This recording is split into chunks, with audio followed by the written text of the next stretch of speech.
Hello, all, and welcome back to another episode of Movies and Us, a weekly gathering place filled with conversations about movies, stories, and connection. My name is Jennifer Hahn. And I'm Sarah Callan. And today we're going to be reviewing Pixar's latest film, Inside Out 2, and we are joined by a very special guest, Zach Perilstein. Zach, do you want to introduce yourself? Of course. And Jen and Sarah, thanks for having me back on. Hi, I'm Zach Perilstein, the editor-in-chief of the Boardwalk Times, a multimedia website that covers the worlds of Disney and themed entertainment. But most importantly, for listeners of this podcast, Sarah writes for us. All right. Yeah. Zach has been a friend of the pod, and he's been on some of our previous episodes and conversations. So he's no stranger to here on Movies and Us, but we're excited to dive in. I think you are the perfect person to get to talk about this movie with the love that you have for Disney and Pixar and that whole piece of IP and this franchise piece. So I think this is going to be a really fascinating conversation. There's a lot to talk about with this movie, I think. So Sarah, do you want to kick us off with an IMDb summary for Inside Out 2? Sure. Follows Riley in her teenage years, encountering new emotions. Wow, they've really kept it quite vague, leaving us wondering what those new emotions are. Sometimes the IMDb summaries really reveal a lot. Like they just tell you the entire plot of the movie, and you're like, all right, I don't need to watch anymore. I got all the story. But that one did a great job of keeping it vague. Okay, let's dive in with our one-sentence summaries for Inside Out 2. A little tradition here on Movies and Us. Zach, as our guest, do you want to kick us off and share your one-sentence summary? Oh, for sure. That sounds good. My one-sentence summary for Inside Out 2 is proof that Pixar may understand us way too well. Yes. Nice. Yeah, they really know how to tug on all of the heartstrings, which means they know where all of our heartstrings exist, where they are, what they are, and know how to really activate them. That was great. Sarah, what is your one-sentence summary for Inside Out 2? Mine is, the brain can be a magical place. Yes. New territories, new lands that we experience in this movie, for sure, inside of the brain. My one-sentence summary is, required attire for the sense of self construction zone are hard hearts and soft hearts. Honestly, I mean, you should leave this movie definitely with a softer heart. It should pull on all the heartstrings. For sure. Okay, let's dive in. I am so curious to hear about y'all's thoughts and review of this movie. In this first section, we will keep our review and comments about this movie at a high level, just so folks that haven't seen it yet can maybe hear some of our thoughts. But we won't spoil the movie quite yet. We'll give you a spoiler alert sometime in a bit, and then we'll have full reign to talk about this movie. So let's start out with you, Zach. I'm curious to hear how Inside Out 2 worked or didn't work for you. What are your thoughts about this movie? It definitely worked for me, and I would say it was an emotional whirlwind.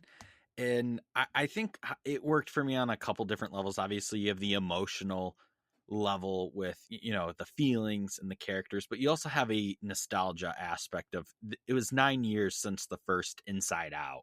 So just seeing these characters again, I think there was some like worries, or dare I say some anxiety, that the sequel wasn't going to live up to the original. And in my opinion, I felt like they did a really good job with this film and this sequel. And despite the lead up to it, everyone being a little bit unsure, it seems like, once you were actually in the theater and you're watching this film, you're like, okay, we're back.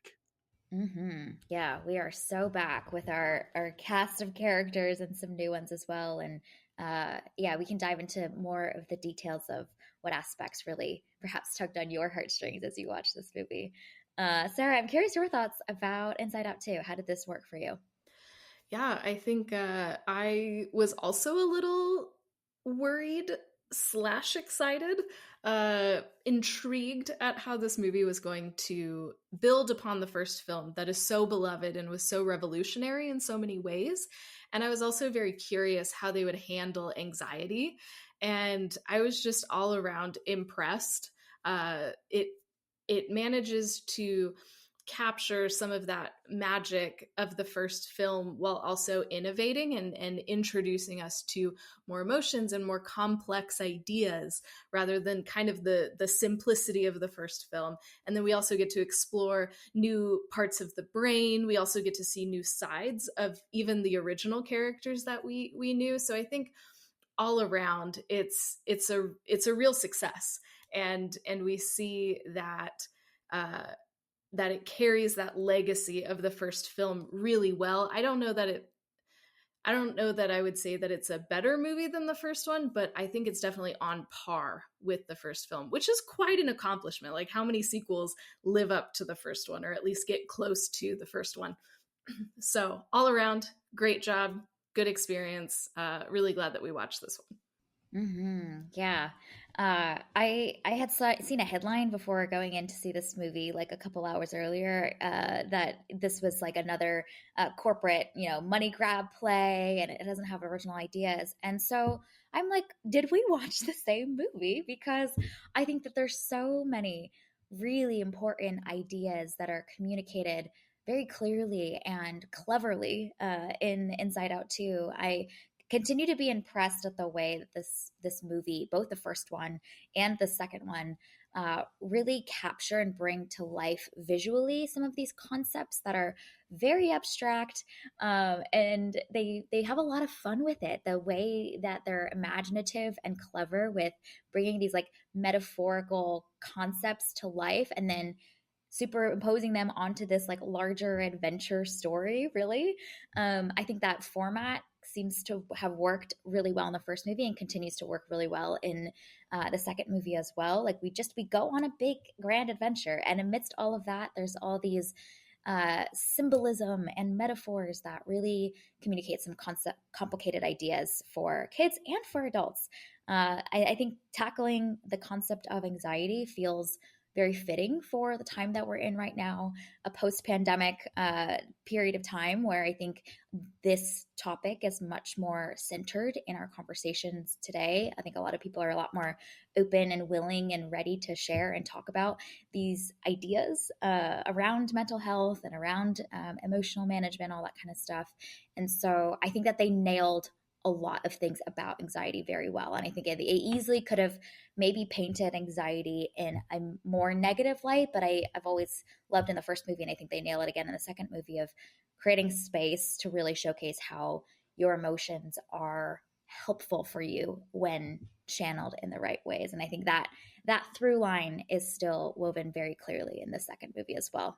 So there's a lot to love in this movie. So I'm excited to dive into some of those details with y'all.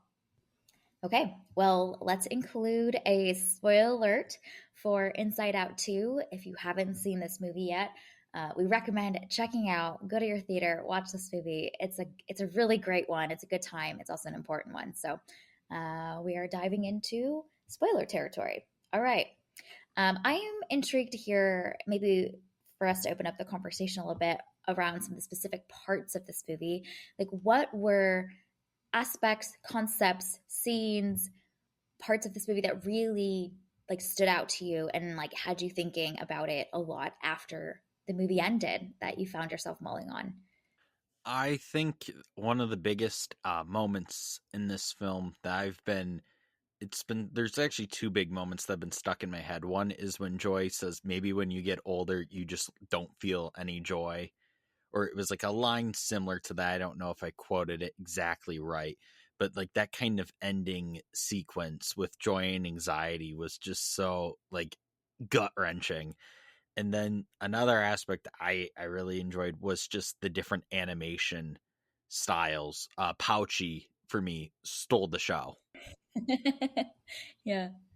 Mm, so good. And it's something that they played with a lot visually in the first movie, of going through like abstract thought, I think it was. And there's the different, like, they become lines, they become two-dimensional shapes. And you can see that they're playing with the visual style. But yeah, that whole bit with Pouchy, and then also their deep dark secret, and then the video game character, we get to see all of this like mishmash of animation style in one frame, which was really fun. I also didn't expect to see Pouchy have a little role at the end there where they call Pouchy to help them bring the dynamite. So I thought that was a really great element of surprise to weave in a really fun moment from earlier back into another scene later on in the movie. Definitely was. I really loved that they brought in Pouchy in that final sequence, and Anger's relationship with Pouchy too was also, I just loved that whole that whole scene, had me cracking up. I love it. Yeah, and then that other scene that really stood out to you, I think, is such a gut punch, in the best way, and I think it's probably one that for the kids, um, they might have registered that scene, but they might just be distracted by the fact that we're gonna set off a bunch of dynamite and ride the wave of bad memories back because that happens right around that scene. But I think for the adults in the room, and Pixar's so good at doing this, where there's all these layers of meaning, and there's clearly these moments that are not really for the kids, it's for the adults in the room and the parents that are taking the kids there. I feel like that moment was for the adults in the room to lay out probably like an emotional truth that a lot of people have experienced, but there's a level of awareness and acknowledgement and acceptance of that. And there's complexity and beauty in recognizing that and being okay with that I think was really fascinating, especially for Joy's character specifically to be the one to say that too, because I think so much of the first movie is her wanting to always have these happy moments, and so for her to reckon with that and come to that acceptance, I think was also extra meaningful that it came from her, not from, say, maybe not from sadness, for example, right? For Joy to have delivered that line, I feel like was extra meaningful and extra smart of the film to do. Mm-hmm. Yeah, that moment is so powerful, and I think what makes Inside Out 2 really special is that it leans into those moments of complexity. And obviously, like, Riley is a little bit older, she's dealing with newer emotions, maybe different situations than she was even just a couple of years ago. And so these themes are able to get more complex as well. And I think that line in particular, such a gut punch, such an important line, especially for us adults to just think about and evaluate and walk into that complexity. I like how this film handles all of those things so seamlessly, and these really deep topics are all interwoven in this fun adventure with all of these silly characters and all of the fun animation, but at its core there are these really important themes that it's also inviting us to think about. And to handle all of that all in one movie as well as it does is very impressive. And may I add, they handle all these themes in a film that is kind of short in the modern era. I would say, I get most animated films are like 90 minutes, but this one like flew by. Like, I thought this one was going to end up being longer just because Pixar, I feel like as they've gotten older as a studio, they've started to skew older as well. So I was shocked at how short this ended up being.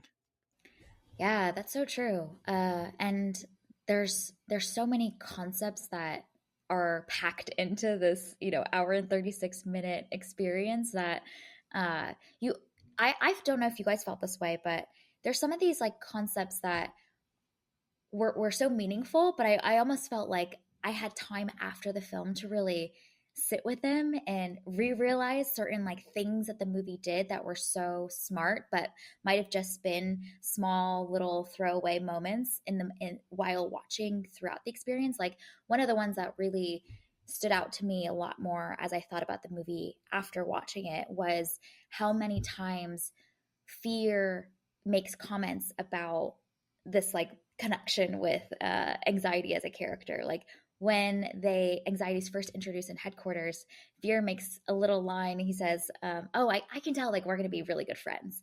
And later when they're separated and Fear is with the rest of the group going on their grand adventure, there's so many moments where Fear is saying, "Well, anxiety would have had a plan, or anxiety would have thought of that." And I just thought that those little details pack such a punch. Like, there's so much there, and it represents this emotional truth that we experience around how much fear and anxiety are so heavily tied together. And it was cool to see the way that the movie interwove those relational dynamics into these two characters. And there's these small little lines, and he's saying it as they're like bopping off, onto the stream of consciousness. Like it's them in the middle of their adventure. So it's easy to just kind of like move on to the next scene and the next big flashy moment with something exciting that's happening. But there's these like relational dynamics and character dynamics that I thought I had more time after the movie to really think on and reflect on a little bit more. So yeah, I think what you said, Zach, is really accurate in that there's so much that's packed in here and in this very short viewing experience. And we get to have time afterwards to just like mull on it and sit with some of these concepts and metaphors and how they've represented them. Well, and how often do you get to say that about a kid's movie? This is obviously more complex than that. And I think this is a movie that everybody can relate to. But yeah, there's so much depth to this. And I feel like it's one that you want to think about afterwards too. Some movies you watch and you know that it's like deep and complex, but you're like, I don't want to think about those. Like that's hard work. I don't want to do that. But I feel like this movie is so fun and such a good experience. And then you just want to keep thinking about it more. You want to keep making those connections and really seeing how brilliant it is and how well written it is all over again. It's a film that definitely has repeat viewings written all over it. I think I'll probably go see it again in theaters if the opportunity like presents itself. Yes, absolutely. There's so many little details that I think will be so fun to catch the second time around, or even some of these like visual representations of these concepts that perhaps we will just have more brain space to be able to notice and mull on and have time to reflect on. I do think that there's something about this being so visually creative that I think helps maybe the movie communicate these big topics very efficiently. So one of the ones that I really loved that they seem to showcase visually is the way that the beliefs are rooted down, and you see the characters like go down to put the memory balls into this like lagoon, that then a strand is formed that then fuels like Riley's sense of self and her beliefs about herself and about who she is. Like just that concept of going down, and that this is a place where things are rooted deeply that then fuel everything else up top. But there's this concept of everything being grounded in that. Like that visually, I mean, it's just like really fun to see them like go down into this like beautiful lagoon, and there's these like strands that they pluck that, reverberate these beliefs about herself. But that's visually really fun and exciting and vibrant, but also conceptually, it makes a lot of sense as well. The emotions are maybe at the forefront in headquarters, but her beliefs about who she is rooted deeper into herself and into her personality.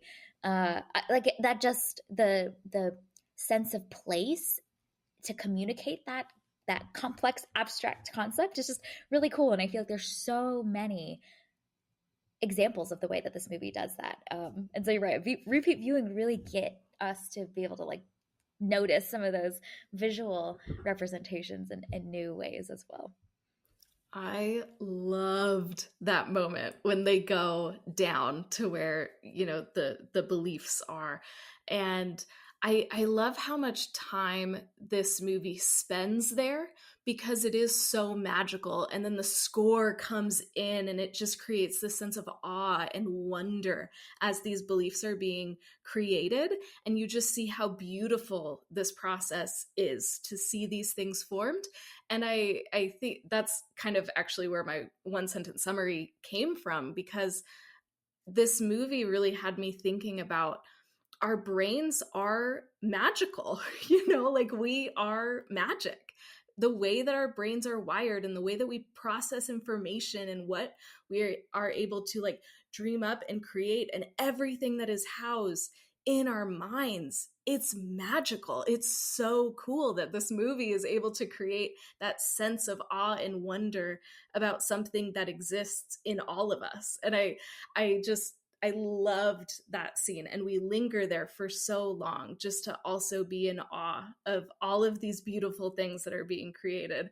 And it's one of my favorite scenes. I love that moment. And then obviously we see throughout the film, as anxiety takes over, how those beliefs start to change, and that magical score that was there initially changes, and the sounds that we see and the colors that we see are so different when anxiety starts to take over. So I thought that that contrast was so helpful in kind of setting up how our beliefs are formed differently depending on what memories we're focusing on, or what the root is. So like you were saying, such a complex topic, and it comes to the screen in this really, really powerful imagery that we can absorb with ease, and understand exactly what this movie is communicating to us. Yes, and that visual metaphor is so consistent and brings to light this really important emotional truth about like anxiety not just being an emotional experience, but when anxiety is really taking over, it does cut a lot deeper into our identities and who we believe that we are. I thought that like just I mean visually it's really neat to see these like strands of orange and they're like angular versus the other beliefs that were around her being kind and being a good person were these like soft and organic looking strands versus the other. Like that visual contrast is really fun, but it's the fact that anxiety isn't just an experience that's felt as an emotion, but it goes it much deeper into our identities. And that's such a big part of growing up too. I think beginning to develop like self-awareness and social dynamics and wondering who you are as you figure that out. Sometimes these wrong beliefs can get wedged in there, whether it's from social situations, things that were said over you, or maybe sometimes these like things that we've latched onto that maybe aren't true. Like I think the one that anxiety kept hitting on and resonating deeply for Riley was like, if I don't make the team, I won't have friends and I'm not good enough. Like that, the progression of that I thought was just really, it's just really accurate to the way that the identity crisis, when it happens, as you're figuring out and growing up and trying to figure out who you are, sometimes these wrong beliefs get set in. And how do we identify them? How do we uproot them and replace them with the truth about ourselves? And I think one thing that was really exciting about Inside Out 1 that I think Inside Out 2 really expands on is that it creates this language to be able to talk with kids about these big topics. Just imagining the way, a parent can guide a kid to say, like, what are those beliefs you might be adhering to or that are taking over right now, and let's voice them the way that like you could see how Riley did, and you could, what are those strands for you that are being plucked right now? I think that ability to create a language to talk about these big concepts with kids is really exciting as well, to see that come through yet again in Inside Out too. It definitely is. I think that's like what makes Pixar so good, is that they're just able to figure out these themes and make them resonate with people of all ages. And I also really enjoyed the sequences with the strands, and just the whole world building of Inside Out just deserves a huge shout out. Just the entire thing, just from top to bottom. And it's also like, I think that's where like I think my biggest criticism is like it just wasn't long enough for me, because I just wish we could have seen more. I mean, I enjoyed the film, but it's like, wow, I could have just kept watching it and watching it, because there was just so much there. That's a good sign, though. It left you wanting more. Definitely is, but you know. Yeah, I had a similar thought during this movie too. Just like I feel like just watching Riley navigate life and getting to see all of the emotions interact with each other, there's just so much more you could do. And so uh especially as she grows up and develops these new concepts, like I think there's a whole world. So like you were mentioning, Sarah, the whole world of the brain, there's so much more to explore. Uh but we'll see if I think there's potential like talks of another one. But I think something that you mentioned as well, Zach, earlier around this being 9 years later, I feel like you can really feel that they thought through so many of these concepts and ensured that it was well done, and they didn't rush it. They didn't come out with Inside Out 2, 3 years after the first one, but really took the time of that 9-year period to flesh these out so that they could nail it. I think that's like the magic sometimes with these animated movies, where if these animated movies can get a long lead time, you can just tell which ones were made with the whole 9 years in mind and which ones were like made in 3 years, if that like makes any sense. Like that's just like Inside Out 2, you could tell like, oh, right when they released this in 2015, I'm sure they already were starting to spitball sequel ideas and like starting rough drafts of this story. But then you just see the progression of how things changed. Like I know for Inside Out 2, I think they had to rebuild all the characters because I think the technology at Pixar advanced so much that the old characters that they rendered were like no longer compatible with the new animation software. I might need to be fact checked on that, but like that was like one of the cool things like I heard about is like they had to like rebuild all these emotions. Wow. Yeah. I mean, that would make sense. Technology has advanced so much in 9 years. That's not surprising, but I think it just speaks to the immense care that went into creating this, and you could tell that when watching the first Inside Out too. You could feel that in the first film, just how long they had been working on this, and it was such a labor of love. And then I feel like we see that same thing in Inside Out too, and just the attention to detail, the nuance when dealing with some really complex issues like anxiety, just all around. You can just tell the care and the attention that was given to this, and that always ends up in the final product, and we see that in this movie too. I read an article after watching the movie that apparently there's versions of this where they originally were going to have 9 new emotions, two of which were going to be potentially shame and guilt, and they decided against it because they felt like it might be too much and maybe a little bit too heavy. And I think that landing on introducing, was it 4 or 5 new emotions, feels right. And there's a lot of emphasis, I think, on anxiety being like the one that the movie really explores the most. And so just even those like relational dynamics between the characters, how much can like a kid or the audience take in with 9 new emotions, and kind of tuning to figure out what the right balance is, and also what will be palatable to the audience for those fun rewatches. I think that was something that was a comment that they made as well, is like, we could tackle these big concepts around shame and guilt, but how does that change the tone and the lightheartedness of the movie? And it's cool to see that in this final product of Inside Out 2, where they landed on, those themes you can see are there still. I feel like we got to see Riley reckon with like her inner conscience, and I think that that belief that anxiety plants around I'm not good enough is shame, and so those themes are still there, but they don't need to be a whole character that's personified. So it's cool to see, the way that they've thought through and tuned the character dynamics and are finding the right balance of what the audience can take in and what's right for the story. I'm curious to hear if there are any like parts of the brain that our characters adventure to that you were particularly tickled by. Kind of like Sarah was mentioning, the brain is a magical place. We get to visit some new lands. There's the vault, there's the idea storm, there's the future career parade. Like, are there any that really particularly you found absolutely delightful?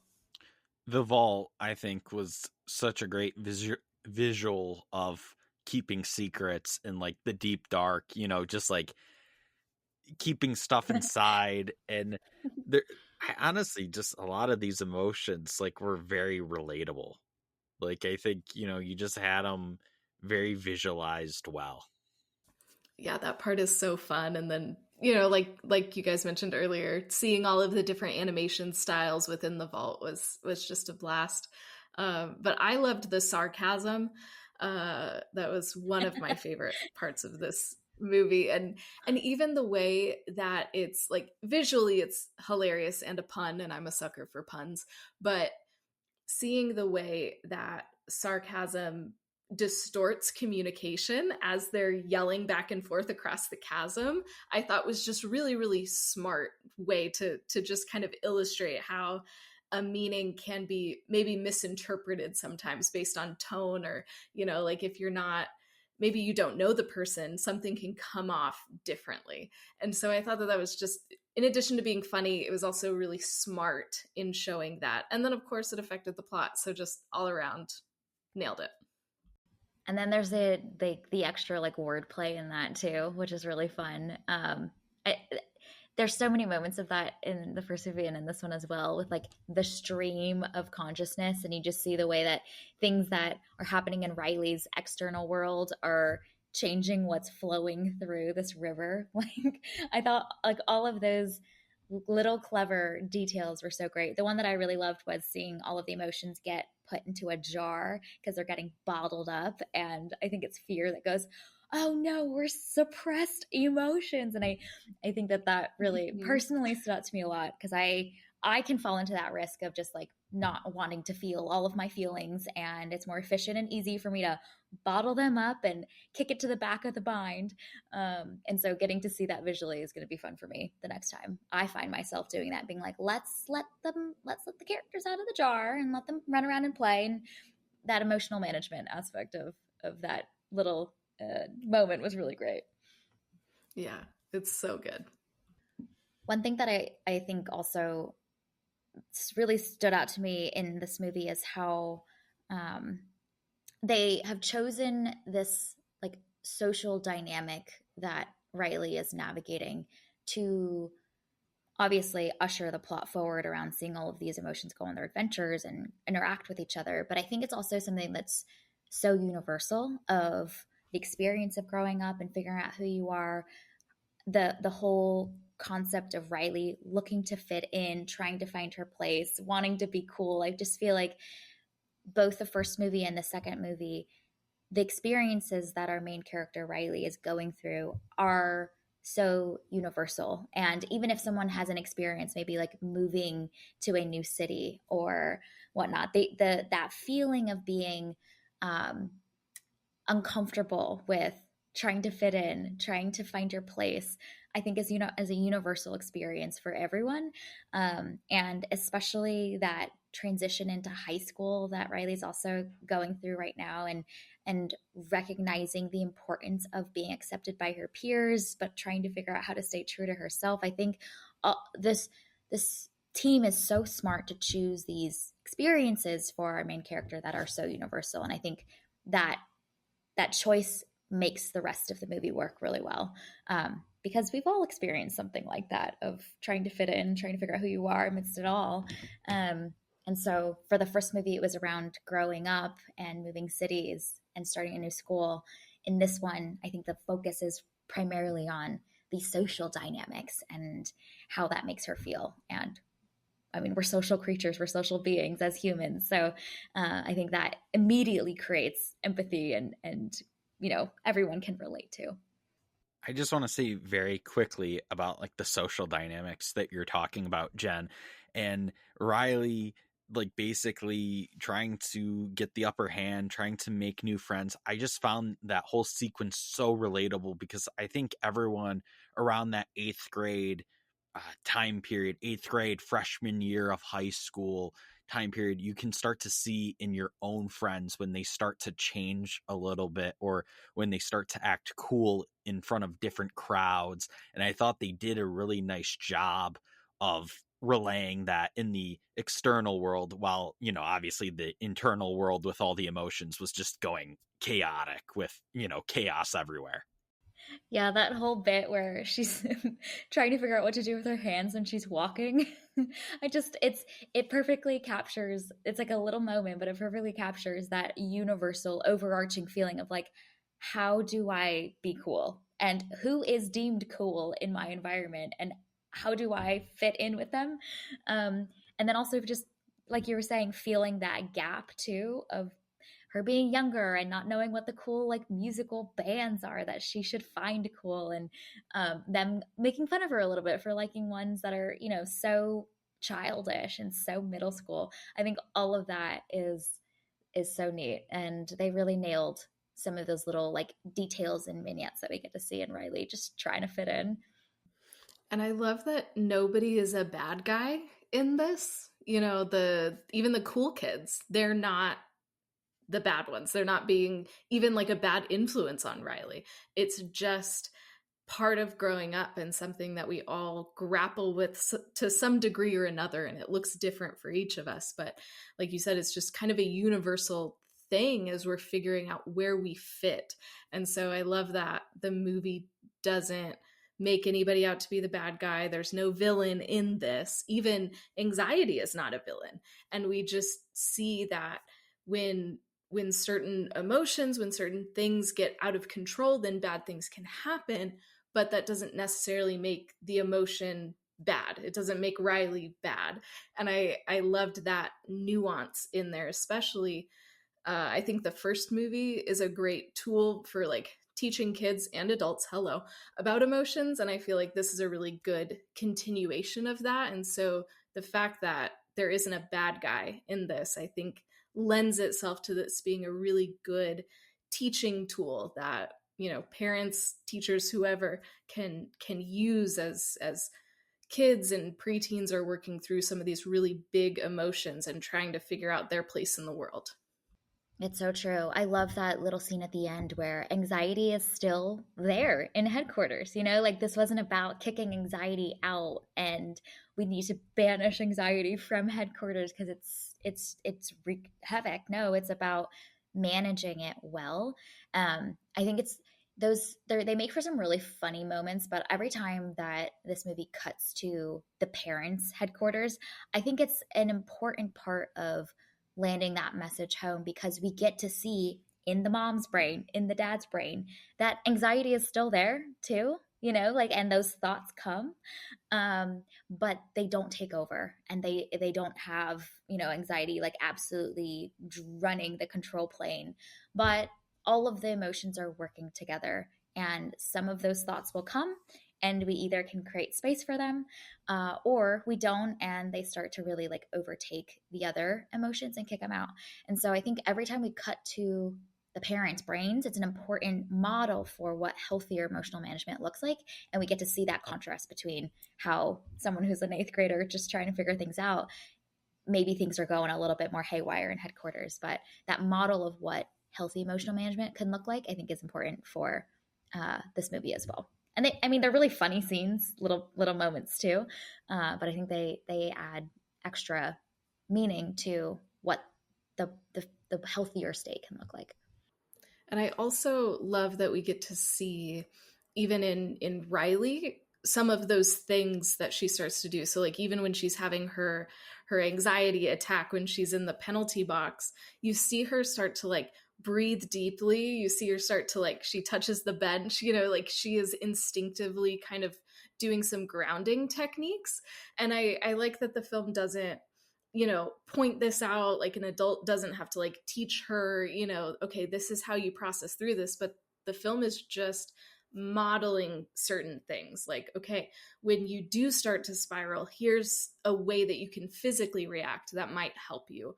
And then we see joy and anxiety, and at the very end when anxiety is just going and going and going and listing all of these things, and you see how joy is like, okay, but that's not going to happen right now. Let's go back to our happy place. And it was so funny, those moments, all the things that Joy was saying, I was like, oh my gosh, that's what I have to say to myself when my brain starts to spiral and go down all of these rabbit trains of thought. I have to consciously reel myself back in, just like Joy is doing with anxiety. And so I loved those moments because the film doesn't have to say, okay, here are the steps of how you deal with anxiety, but it's just modeling that for us, and we can just take what we want and leave the rest. And I think that that's a really good example of that whole like show don't tell principle of, this is what Riley is doing, this is what this can look like for you if you want, go live your life. I think they did a spectacular job with the anxiety character. And I know there was like a lot of people who were trying to basically say, oh, little kids aren't going to like it. They're not going to understand and stuff. And I actually think you have to give the kids more credit. I think they're going to understand what was happening to Riley in the penalty box. I think kids are a lot smarter than they get credit for. So I think they're going to understand that sequence, and some might even relate to that sequence. They might have just never known what the word was. And I also just want to shout out Pixar's hockey animation went crazy. I just think their details are on like a different level. Just when they put their minds to something like hockey and like the flow of the ice, how the skates move, how the hockey sticks interact and stuff, like it was just crazy to watch it as a hockey fan, because I was like, okay, this still has that animated style, but it like has this realism to it that I'm like, wow, they just did so much research to nail this. I also really loved that this came out in the middle of the NHL finals. And I don't know if that was intentional, but that just felt really nice while people are already like watching hockey, and then they could go see Riley play hockey and Inside Out too. It just felt nice. Definitely did. Obviously I don't think that was intentional, but like it just because of like the calendars and stuff, but I think it was like a great like coincidence though, because I actually think ESPN's doing the Stanley Cup Finals this year, and that's obviously another Disney owned channel. The stars really aligned this Yeah. year. Amazing. So, Sarah, you mentioned the score earlier, and I want to give a shout out to the score in this movie because I think the score always plays a key role in communicating the emotions of a scene, and I think that it's really key for some of those like heartstring pulling moments that we get throughout this film. But I think particularly in that scene where we are down in the lagoon of the beliefs, the score is absolutely gorgeous, and it's not perfectly like joyous and happy. There are these twinges of all these other emotions in that score, but there's such a like tenderness in the way that that scene is communicated, of this like almost sacred place, this really like sacred holy place of where all of these beliefs are rooted. I just thought that like the score really added to um these moments feeling like they're gut punches in the best way. I think in the first movie, this score really shines when we get some of those moments that are really like tender moments between her and her parents, and where they hug at the end. And I think we get that as well here. It creates the sense of catharsis when she also finally goes to her friends to apologize for how she's been acting, and you feel this growth in her. And I feel like the score really is aligned to that emotional triumph for our main character. So just shout out to the score for really doing the most and augmenting all of what makes this movie so great, and really landing it home for us as well. Yeah, the score was phenomenal. I mean, I can't wait to re-listen to it because it was just so great to hear it while watching this movie, and I just can't wait to listen to it again. It's one of those examples where the score just integrates so well with all of the visuals that we're seeing, and then the way that it so smartly builds upon itself. So I think the beliefs are a great example of that, because we get to see the awe and the wonder of it, and it's this like beautiful song that's like so complex but like awe-inspiring at the same time. And then with each uh with each trip back down there, we get to hear how it's just a little bit different as things are changing, and that how that song becomes more complex. It starts to sound different as these other beliefs start to take shape within Riley. So just such smart I don't know, it's just such a smart composition of music, and the way that it perfectly pairs with everything that we see is just exceptional, which is not surprising. Like Pixar, hello, they nailed it yet again. Are there any other big moments or scenes in this movie that really stood out to you that you were like, man, I'm gonna be thinking about that one for a while? Quite a few. I'm trying to remember some of like the bigger ones, but I think it's more those small moments, obviously, where it's like I think embarrassment helping out sadness and just, some of those other kind of character building moments. I felt like disgust was on a different level in this movie. I loved that she had a crush on the video game character. I think his name was like Lance Switchblade, and just like some of those little relationship dynamics were some of my biggest takeaways from this film. Just the interactions and like anger and pouchy by the end. Like I just loved seeing how the emotions interacted with each other, and those always made for good scenes.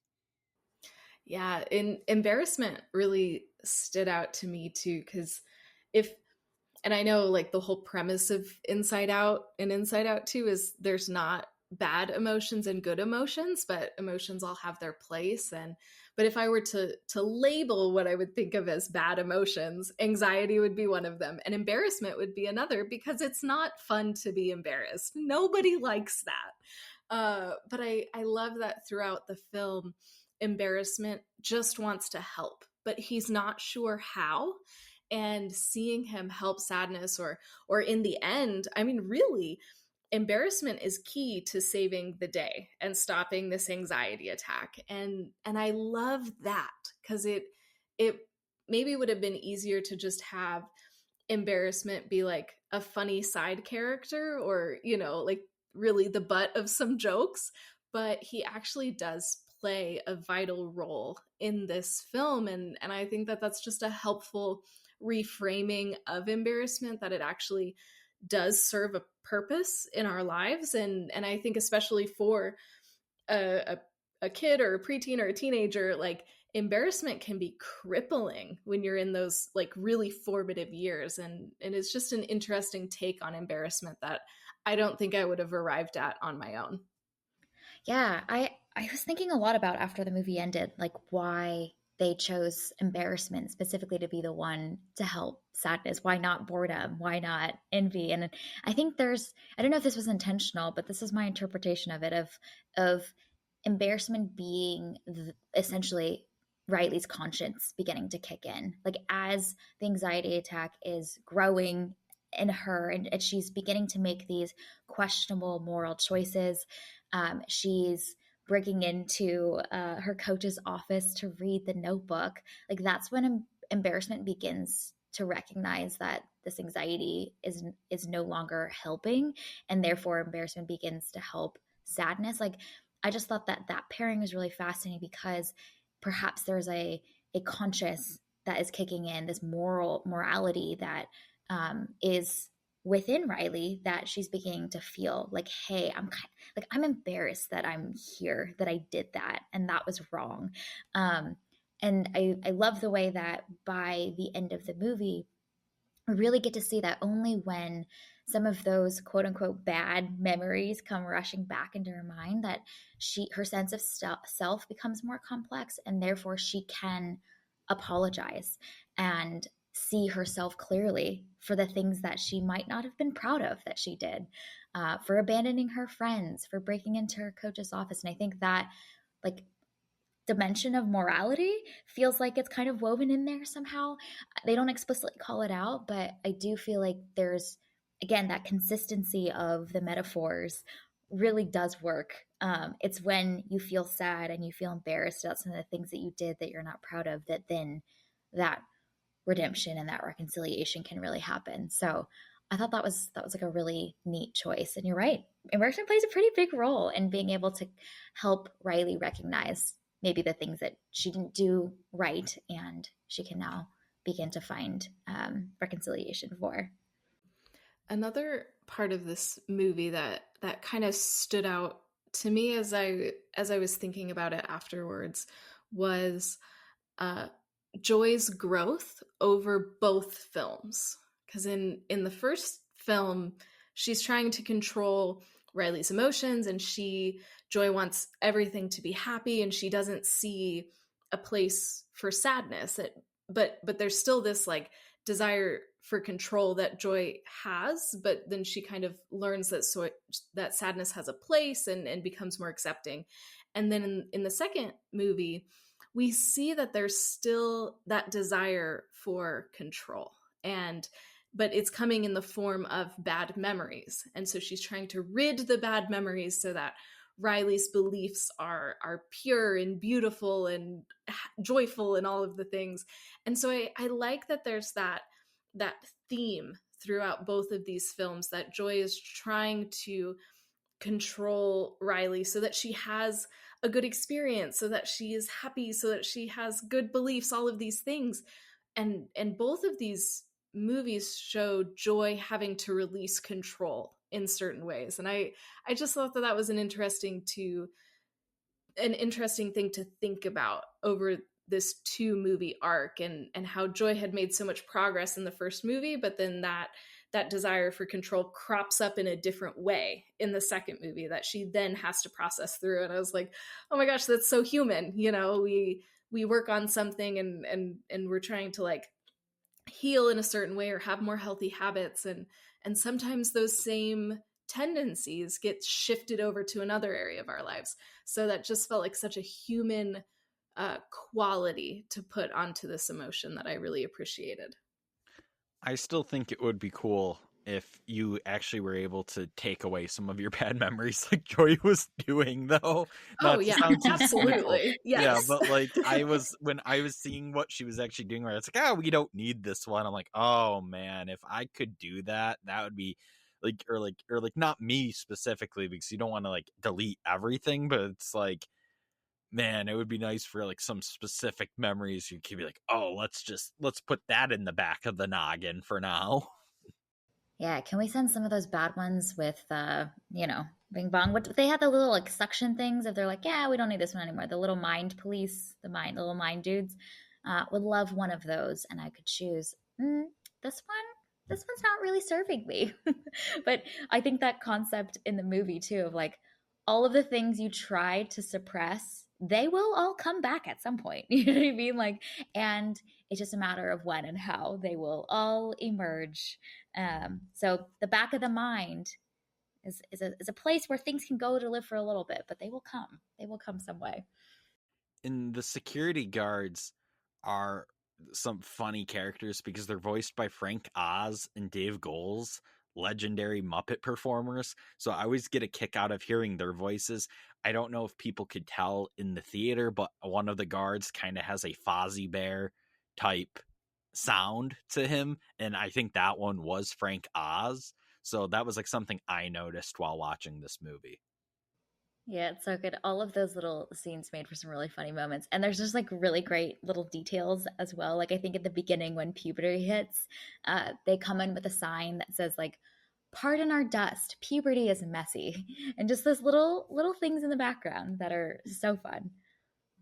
Mm-hmm. Yeah, just once again, the intelligence of this movie and the intentionality and all of those little things. And I think those details help make this really enjoyable for adults too. It's still fun for kids, but even those are the things that might go over some of their heads, so that us adults kind of feel like there's an inside joke between us and the movie, which are just so fun. Yeah, where the mom is like, yep, okay, we knew this time would come. Here it is for the next 10 years. We're going to deal with this. Every parent in the room knows that. All the kids are like, what's going on? What's puberty? So funny. Yeah, I can't imagine the conversations after this movie with some of like the littles.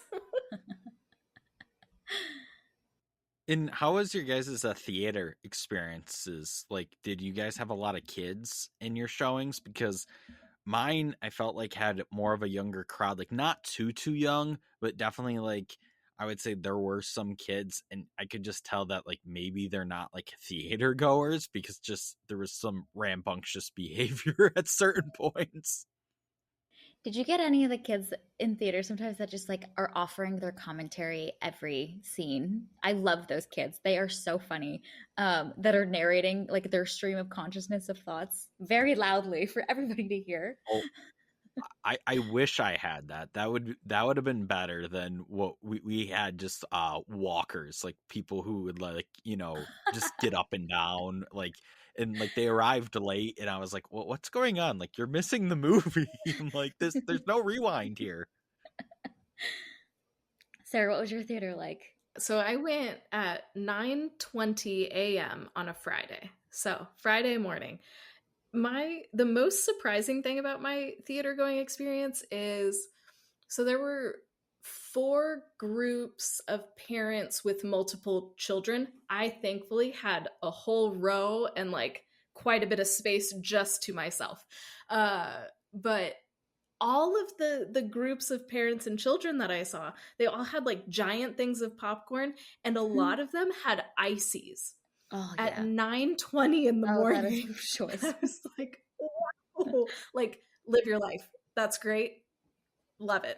But Smart also, kids. that's a lot of sugar for 9 a.m. Yeah, nap time is These not were great. happening today.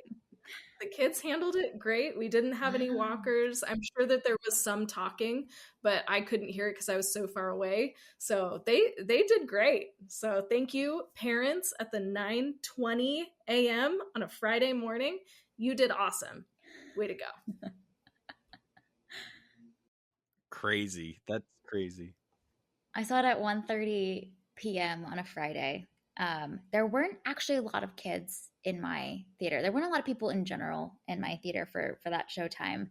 Maybe a lot of them are still in school and for the school districts in this area. But there was one family with younger boys. Like I think they were probably like late elementary school boys. And when we were walking out of the theater, it was fascinating to hear that some of the boys like didn't, they were like, it was a little boring. And so it got me thinking, like, I do wonder what a like boy protagonist version of Inside Out might look like, because I think there's a lot that's obviously very universal around like fitting in and social dynamics with Riley, but there's also these little details that are very specific to how like female girls that are trying to fit in together do, like around their hair and her dyeing her hair with a streak. Like I just wonder what the boy version of, an Inside Out main character and what headquarters for a young boy going through middle school and into high school, like how that would look, and some of those little details that would change that maybe that crop of young boys might have related to a little bit more. So that was a whole little like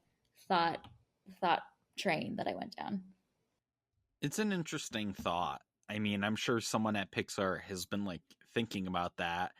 And I'm actually shocked we didn't get more boy dynamics in this movie. I mean, obviously we had the hockey, which is like a universal dynamic because both boys and girls can play hockey.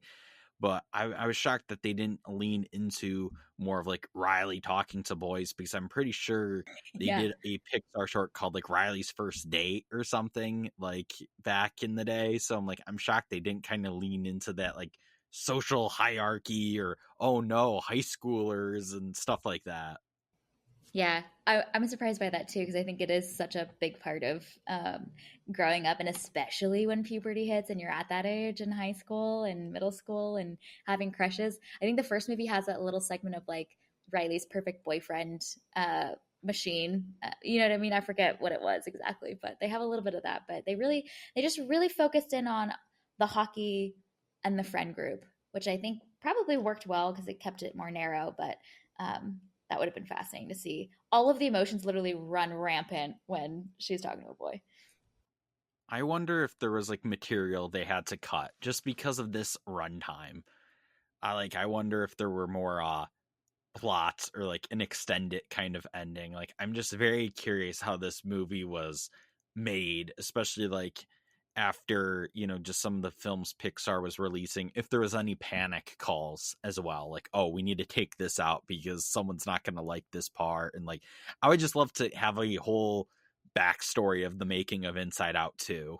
Yeah. Like all of the iterations and versions that they were thinking of. I think it'd be fun to be in the room with the designers that are thinking about the visual character design of all of these new characters. Like I think that's one thing that they also nailed for all of these emotions. It's just like they look and act and their personalities feel so accurate for what that emotion would look like and feel like and act like. So, anxiety's got this like crazy uncombed like hair, and these eyes are like bulging out. Like it's very expressive in what that emotion, again, an abstract concept, but having to put that to the page and figure out how to draw what that abstract feeling looks like, what I'm sure would be a really fun task, very difficult task, but a really fun task for all of the versions of what all the characters would look like for the character design.